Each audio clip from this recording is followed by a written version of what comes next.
Also in the street plan of Washington, you find pentagrams.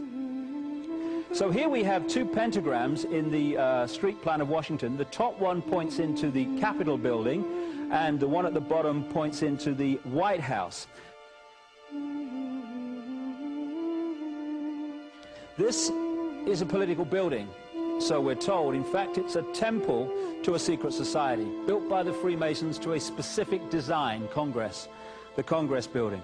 Where did it get its name from? Capitol Hill, from a sacred place of the Roman Brotherhood going way back called Capitoline Hill. And when Madeleine Albright, high priestess of this brotherhood, became Secretary of State, and she went across on her first overseas visit to Europe, she actually went to Rome and made an official visit, what for her would have been a pilgrimage to Capitoline Hill in Rome, and that's where we get Capitol Hill from. This is George Washington. In the last century, they decided they didn't have a decent statue of George, so instead of getting an American to produce one, they ordered it from Italy, from Florence. And when it arrived on the dockside, people were staggered, because here was George, the first president of the United States, depicted naked from the waist up with this cloth over his Bill Clinton's, and then pointing up one arm, pointing down the other. What's going on? Unless you realize where these people are coming from, it's inexplicable.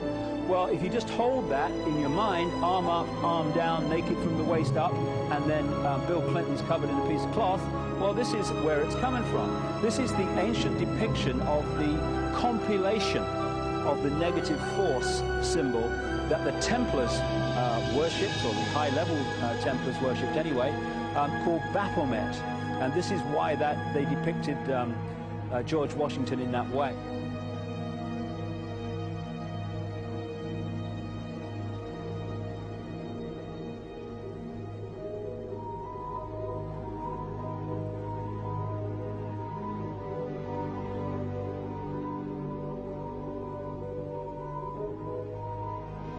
What has come to light is that it is not so surprising for a lot of people that there are covens amongst the very educated class, architects, doctors, lawyers, priests, brokers, and the leisure class. These are people who have made pacts with the devil.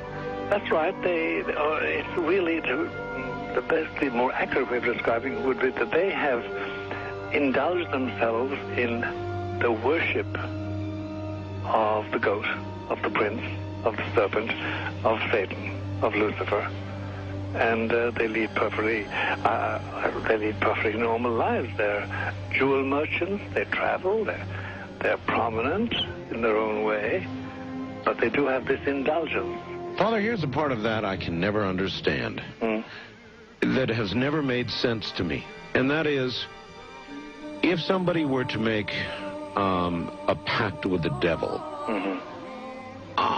then obviously the implication is if the devil is there to make a pact with them, to make a deal, to make their life, this short mortal life on earth, pleasurable, with money or women or travel, or more interesting, whatever it is they want. Yes. Then they are aware of the presence of the devil, and they are obviously aware then of the presence of God as well, and they nevertheless make a conscious, stupid, short-term, blind choice to take what they can get in this lifetime. And to embrace one, you must embrace the other. It's not like it's some wishy-washy person. I know you do. It is a very not easy to understand, except when you talk with them, when they let their hair down and peel grapes, as we say, and when they're on their way to being cured of what or healed is the proper word. You find that there's an exhilaration and a satisfaction which is both sensual and sexual and mental when they really indulge in Luciferian worship. There is a peculiar exhilaration. Like a drug, then? Yes, it's a peculiar exhilaration. And of course, the godly instincts in us all, the angelic in us all, because we all have something angelic and something godly, besides everything else, a lot of other negative things, that is quenched. And you find in them a horror of anything, what we call sacred and holy, or sacrosanct, or the idea of the idea of the sacred, of the awesome.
How in the world did you ever get involved in praying to demon spirits?